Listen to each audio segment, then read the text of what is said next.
What's going on, everyone? Welcome back to the Booming Basketball channel. As always, I'm Nate here with Danny. Yo, what's good, guys? So we did part one last week of the conference gradings for each team in the Western Conference. This time around, we're going to be doing the Eastern Conference. And starting with the Eastern Conference, the Atlanta Hawks are going to be the first team that we're doing. Again, this is based off of everything that's happened in the offseason thus far. So signings, free agents, trades, draft, all of that, you name it, head coaching changes, front office, whatever. So like Nate said, the first team that we're going to start off with is the Atlanta Hawks.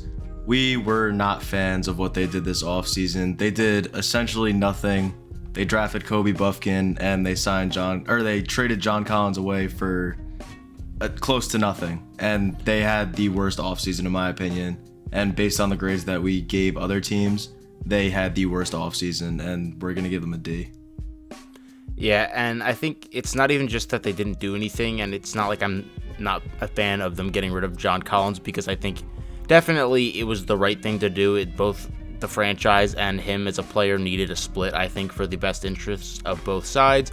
It's just that the haul they got in return, a couple second-round draft picks and Rudy Gay, really not ideal for a player that's not even in his prime yet and has already been a 20-10 guy. Not the biggest John Collins fan, but again, it's still not the greatest value out of a guy like that. Yeah, and listen, they also signed DeJounte to the extension, which in most cases, a team re-signing an all-star will usually bump their grade up, but it kind of stayed the same for me after the DeJounte signing, only because I'm not the biggest fan of DeJounte, and I don't know that locking him up for the long run is really the smart move when it comes to the Hawks, because they seem to be like around the board a lot when it comes to like wanting to, I don't know, like switch the team around, and like they just seem like they're still not there because they're not. Well, and also I just think it's weird to extend him after a season where he was kind of underwhelming and the fit was questionable. So I think at least riding out another year before extending him probably would have been the better move. But regardless, that's going to sit here with the Hawks at a D. The next team we have up is a team that did a much better job than the Hawks probably this offseason, and that's the Boston Celtics.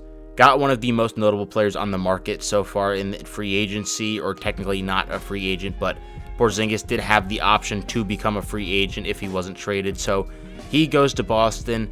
They get rid of Marcus Smart, who's been a staple for the Boston defense and as a team as a whole, and a lot of what their identity is built off of, but he isn't as good of a player on paper as Porzingis. I think the fit may be a little bit questionable to some people, especially with him and Robert Williams, rather. Grant Williams, also another guy they lost.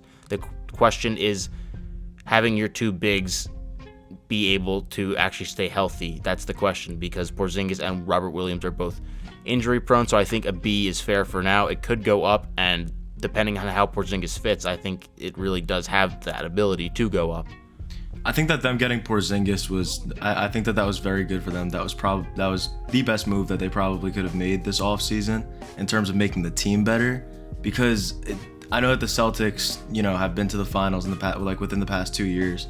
So it's not really like they're not looking to add too much, but I feel like adding Porzingis is adding a guy who will be comfortable with being a third option and will be comfortable with the role that he will be given on the team in a way. And then also they got Jaylen Brown, obviously gave him a shitload of money and a max extension. And that's a good thing and a bad thing, because you do lock up a young player who's obviously been incredible for you, who was your best player in the finals when you were in the finals, but he's coming off not a great playoff run. I think you had to give him the money if you're the Celtics, so I'm not going to knock them for that. But again, a B is a better than average offseason, so I think barring Porzingis falling off the face of the earth with injuries, it's going to end up being a solid offseason and turn out for Boston. With the third team that we're going to give a grade to, it's going to be the Brooklyn Nets. We're going to give them a C+ here. They kind of just added some depth, like some somewhat promising depth. They added Dennis Smith and Lonnie Walker, and they had a pretty solid draft. They got Dariq Whitehead and Noah Clowney. We both like both of them. Big Dariq Whitehead fan over here. Yeah. And then they lost Joe Harris, which we talked about, which was probably a good thing. A positive. Yeah. So that probably increased the grade a little bit. They lost Seth Curry and Yuta Watanabe, and then they got Cam Johnson on the extension, which it may not be as terrible in the long run, depending on what Cam Johnson gets to. In terms of potential, but at this point, I think it is a slight overpay. I don't like he's making as much money as Julius Randle is, and I'm not like saying Julius Randle's the best player in the NBA or whatever, but like he's making all NBA money damn near, and Cam Johnson is a above average player and a great starter, but there's a lot of holes in his game, and he's not even close to a star level player, and he's already entering his prime years or in his prime years. That is true. So it's, again, I don't really think the Nets did anything horrible, but they put themselves in a weird position now with having to trade KD and Kyrie last year.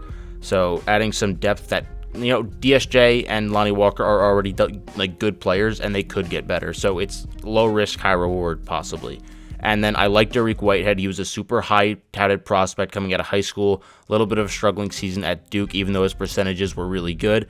I think he's another player that just could get screwed over, though, by the Nets' development and stuck on the end of the bench, kind of like Cam Thomas. So right now, C+, I think is fair. The Nets didn't do anything crazy, but they didn't do anything that made me go, oh, classic Nets move. The Hornets, B-. We're going to do this one pretty quickly because, Danny, let's face it, there's not that much to talk about with the Hornets as per usual and how it always goes. They're going to give a B-, like I said, but I want to give them an F because they signed Miles Bridges back. Objectively, it's not an F, and I'm not going to do that because and society probably would agree with me, but, for basketball terms here, we're going to give them a B-. He is a good basketball player, even though a terrible human being who should probably never be allowed back on a basketball court. But again, completely different discussion, and keeping it all basketball related here. So Michael Jordan's gone, Miles Bridges back in. Let's go. That's not actually excited about that, as I've clearly made that very apparent. Bridges rant. Okay, they drafted Brandon Miller. Again, not a huge fan of that. It's not like I have anything against Brandon Miller, but Scoot Henderson, I think, is a generational talent who would go number one in most drafts if Victor Wembanyama had not existed. So, passing up on him for Miller for fit is whatever, but I think that's going to bite them in the ass in a few years. Yeah, I didn't like passing on Scoot, but then again, Brandon Miller wasn't a bad pick. He's not going to be a bad player. I think that Brandon Miller is going to be good. He shows promise. And then signing LaMelo to the big extension, I mean, they had to do that. That was inevitable. But that also increases the grade slightly. Now they have a domestic abuser and an accessory to murder on their team. So, the Hornets really doing some moral justice here this offseason. For the next team that we're going to be looking at, it's going to be the Chicago Bulls. Typical Chicago Bulls. I don't know what they are doing. We're going to give them a C-. They were just inactive in free agency. They didn't do what they needed to do to get in contention because they're the Bulls. They picked up Javon Carter in replacement of Patrick Beverley, and they re-signed Nikola Vucevic for a 3-year contract and are giving him $20 million a year. Which, why? Smells like some bullshit. Bro, it's the Bulls every time, though. It's the Bulls every time. They just haven't known how to put together a winning team. Well, no, here's what they do. And it's because they have 2 number 2 options. That's why. No, I'm sorry. The bigger reason is the fact that they just throw a bunch of random shit at a wall and hope it sticks. So, there's DeMar DeRozan, you're good at basketball. Zach LaVine, you're pretty good, too. Nikola Vucevic, you can do stuff with the basketball also. So we're going to just put you all together, even though you all are best when you have the ball in your hands and none of you know how to play off the ball or defense. So, we're going to rely on Alex Caruso to literally guard every single person on the floor, and that's why we're going to have one of the worst defenses in the league until Patrick Beverley comes. But then we're not going to re-sign Patrick Beverley, and we're just going to re-sign Andre Drummond and call it a day.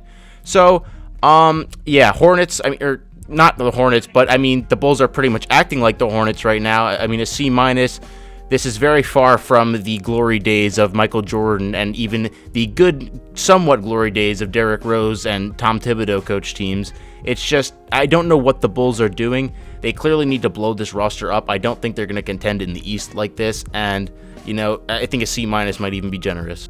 The Cleveland Cavaliers are the team we have up next, also known as the team that Donovan Mitchell doesn't actually want to play for. B for them, I think we're going to give them. They had their asses handed to them by the Knicks in the first round, and there's clearly some improvements they need to make with Jarrett Allen and Evan Mobley as their starters. very hard to make shots and space the floor. So I did like that they went and got Strus and Niang, even though I'm not a huge fan of the deals and the amount of money they get. Role players are getting decent contracts in today's NBA, so I'm not going to really shade them too much for that. But I think that some people are making it out to be like they solved all their problems. They still don't really have a go-to bench scorer unless LeVert moves back there. So the people that are giving them like A's, and I just can't really see that. I think a B like we have them at is more than fair. Yeah, and I mean, if we look into the draft, drafting Amani was Master Bates.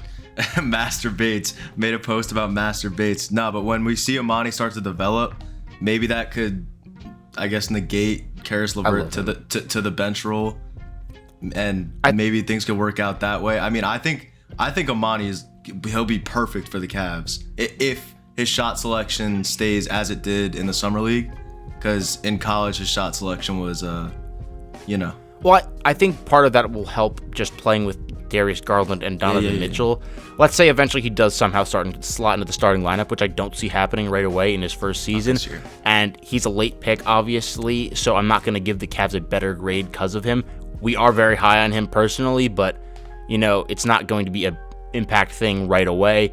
But, I like Imani Bates a lot, and I think he's going to be great. But right now, Max Strus and Georges Niang are really the two big focuses and the guys they picked up. I'm not a huge fan of Shetty Osman. Lamar Stevenson wasn't really anything but a defender, so they kind of replaced two mediocre role players with two decent to upper echelon role players. So overall, I think the Cavs team did get better, but it wasn't anything insane. All right, the next team that we're going to look into is going to be the Detroit Pistons. They are just really still moving in the same direction that we expected them to. They picked up Joe Harris and Monte Morris, which are two cool signings, I guess. And then they drafted Asor Thompson, who I really like. He looked really solid in the summer league, and that's going to be a great addition to an already young team, an already young talented team. And Marcus Sasser, who also performed pretty well in the summer league. And I don't know, they just kind of stayed on the same track that they were, just let their young players develop. They didn't really need to go out and make a move this offseason.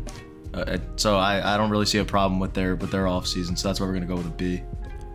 Yeah, they did everything they needed to just keep moving in the right direction. They're a young team. They're getting Cade back this year. They have a very solid core of Ivy, Cade, Thompson now, Jalen Duren, maybe even Wiseman and Bagley. They have a lot of options of young players who they want to play here now and whatnot. There's a lot of guys. Yeah, they have a lot of flexibility. I forgot about Bagley.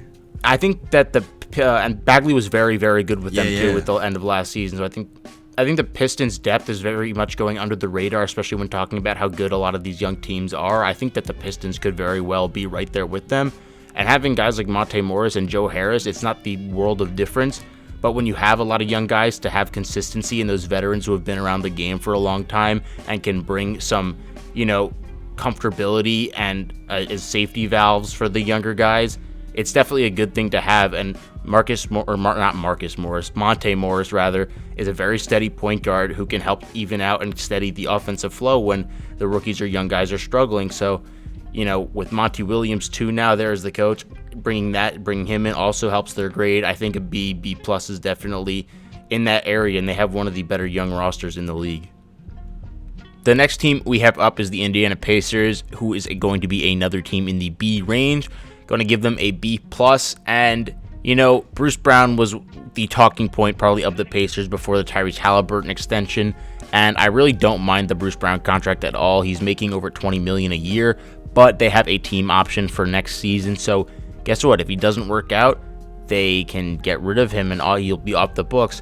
But if he's good, they can keep him, and he's obviously has the potential to be a very good player. Was super important for the Nuggets. And then Obi and drafting Jarris Walker. Big fans of those moves as well.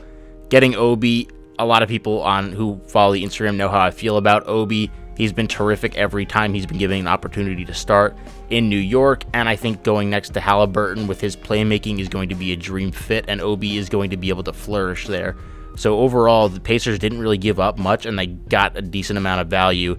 Duarte is a nice player who they got rid of for 2 second-round picks, and O'Shea Brissett had some moments, but, they definitely added more than they lost any. Yeah, no, I think that they had a very, very solid offseason. I actually had them at a higher grade at first than a B+, But when we kind of broke it down, that's how we resulted into a B plus. Like you said, I do like the Bruce Brown contract. A lot of people aren't fans of it. I actually did a poll on Twitter for it, and like 71% of people voted that they should not have gotten that contract, didn't deserve the money. But like you said, the Pacers had money to spend, and they have him on a team option, which you rarely see nowadays, especially with that big of a number. So I think I don't think it was a bad signing. I honestly think it was a pretty good signing. And then Obi's a young guy that you're gonna have a lot of hope for, and that'll be, I mean, he could turn into an absolute lob threat with Tyrese. Running pick and rolls with Tyrese will probably be fantastic. If anyone's going to tap into Obi's potential, I think this is the situation in place for him to do it. And then, you know what? If he's not a star, they just drafted Jarris Walker, who could legitimately be a star-level player at that power forward position. Next team that we're going to look into is the Miami Heat, which they could range from a C- to an A. They lost Max Strus, Victor Oladipo, Gabe Vincent, Zeller, and then they brought in Jay Rich. Jesus, hold on. Why did I forget what Josh Richardson's name was? All right, next team we have up is going to be the Miami Heat. Their grade could range from a C- to an A. They did lose a lot this offseason. They lost Max Strus, Victor Oladipo, Gabe Vincent, and Zeller. They brought in Josh Richardson, Jamie Jaquez, and Thomas Bryant. Jamie Jaquez? That's how the announcer says his name. It's Hami. Hami Jaquez? Yeah. Hami Jaquez? Yeah. That's crazy. 2 silent J's is crazy. All right, I swear to God, it's Hami Jaquez. All right, I'll restart it then. No, you're good. All right, next team that we're going to look into is going to be the Miami Heat. Their grade could range from around a C- to an A. They lost a lot this offseason, a lot of depth. They lost Max Strus, Victor Oladipo, Gabe Vincent, and Zeller. And they only brought in Josh Richardson, Hami Jaquez, and Thomas Bryant. The grade's going to depend on what they give up for Lillard, when they get Lillard, if they get Lillard. Or if they get Lillard. Yeah.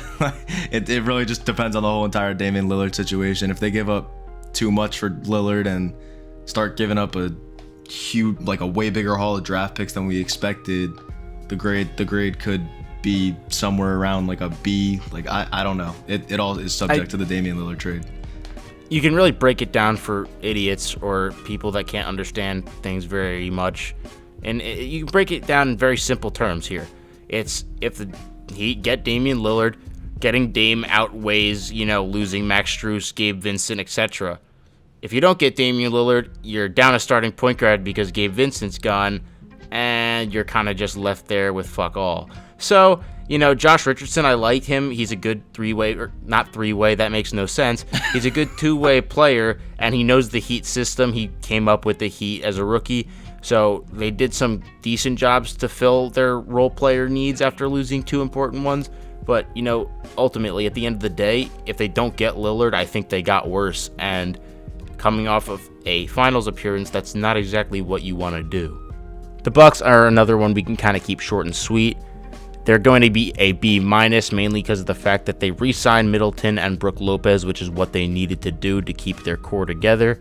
But, Lopez is getting older, and Middleton's kind of a question mark right now, so we don't know how good those deals are going to be. And then they brought in Malik Beasley to fill in one of their shooting guard spots, who's proven to be a good shooter in the past, but also inconsistent. And, Robin Lopez is there on the team just so he can give his brother high fives when he comes out of the game. King of the hook shot. Don't disrespect it. King of the hook shot. Gotta love Knicks legend Robin Lopez. But, yeah, a B- for the Bucks. I think that's fair. All right, the next team that we're going to look into is going to be the New York Knicks. We're going to give them a B. I really like I feel like the Knicks didn't really need to do a lot because I feel like they have the team to, I feel like they have the team for what they're looking for contention, of course. And I really just like going to get Dante DiVincenzo as a bench piece. He was really, really good with the Warriors last year. They didn't sign him to a insane amount of money for what he is worth. And they traded Obi, which there seemed to be some internal problems between him and Tibbs. It had to happen, but they probably could have gotten more for him, but maybe not too, because it was, I don't know.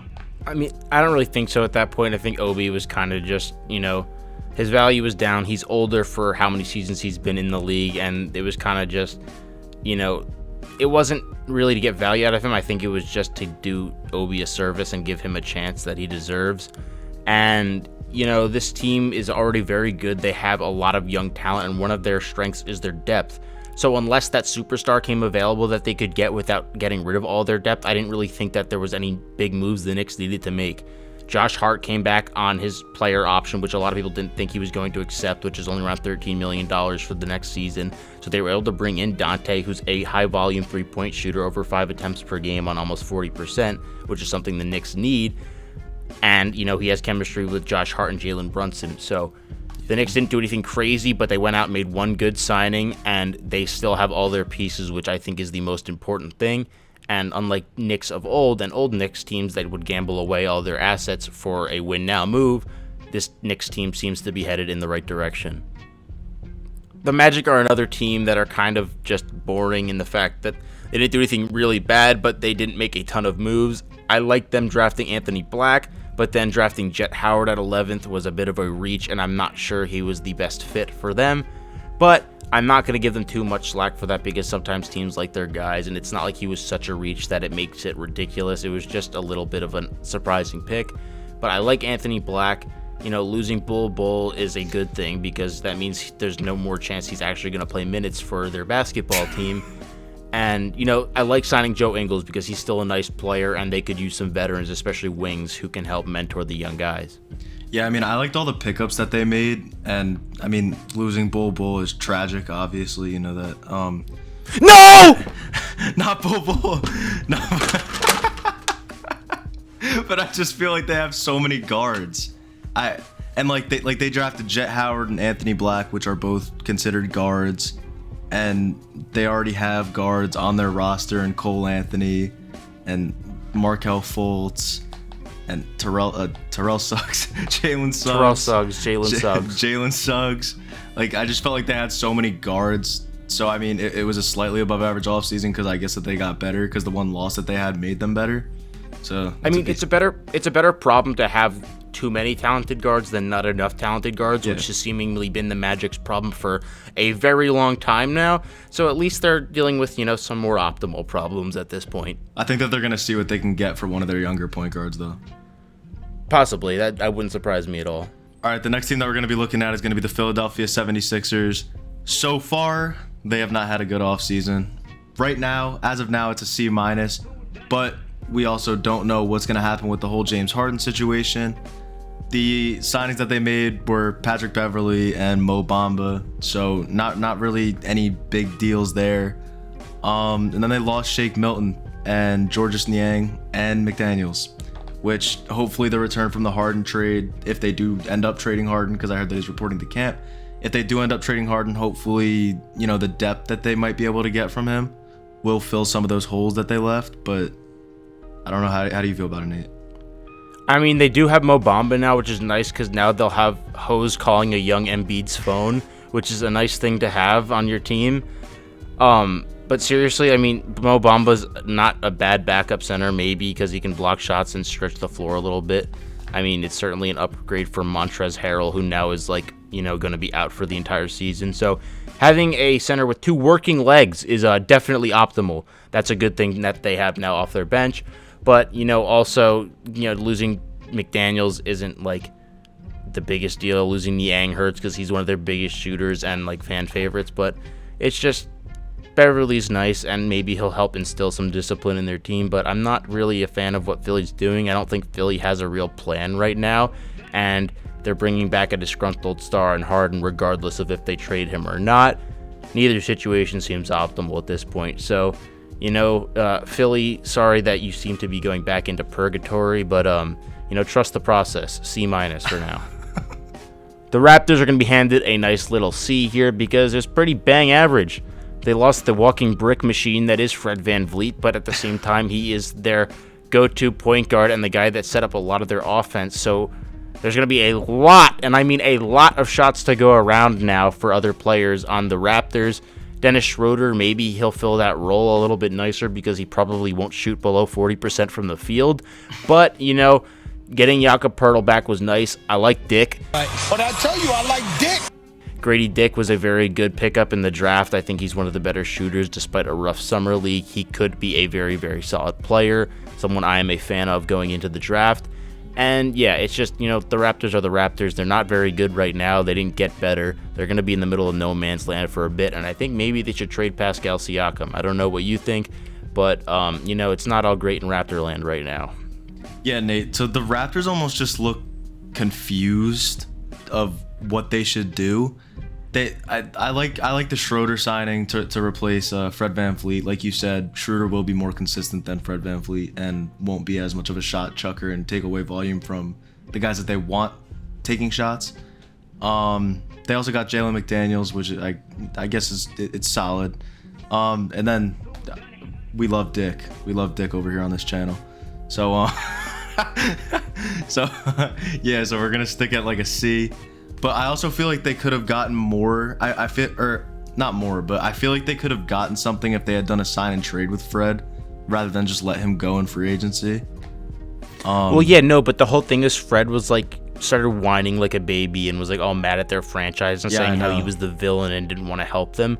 So I don't think he had much interest in that. But Walmart version Great Value Drake is now in Houston. For the final team of the video that we're gonna get into, it's gonna be the Washington Wizards. And honestly, they had a pretty solid offseason in terms of what they needed to do, because they did what they needed to do. They went into full-on rebuild mode. They traded Beal and got rid of Porzingis, and they got their new, I guess, building block in Jordan Poole, which I like that, because now Jordan Poole might have the ability to, I don't know, he's going to be the number one option there in Washington. And Let me stop really quick. Let's say that they did a good job based on the cards that they were dealt, because I think that they clearly could have done a much better job with this situation if they hadn't waited 5 years or 3, 4, 5 years too many. But, turning Chris Paul into Jordan Poole, I think that trade for the Wizards is definitely more optimal than the Warriors, regardless of how Paul fits there, because now the Wizards, regardless of if Poole's their star franchise player or whatever now, he is a young player that they can at least try to help build around. And Bilal Coulibaly, who is Victor's teammate, I was actually a very big fan of that pick too, and he's still growing potentially and has amazing defensive potential. Tyus Jones, also one of the more underrated point guards in the league. So again, for the cards that they were dealt, B+ I think is fair, as you were saying.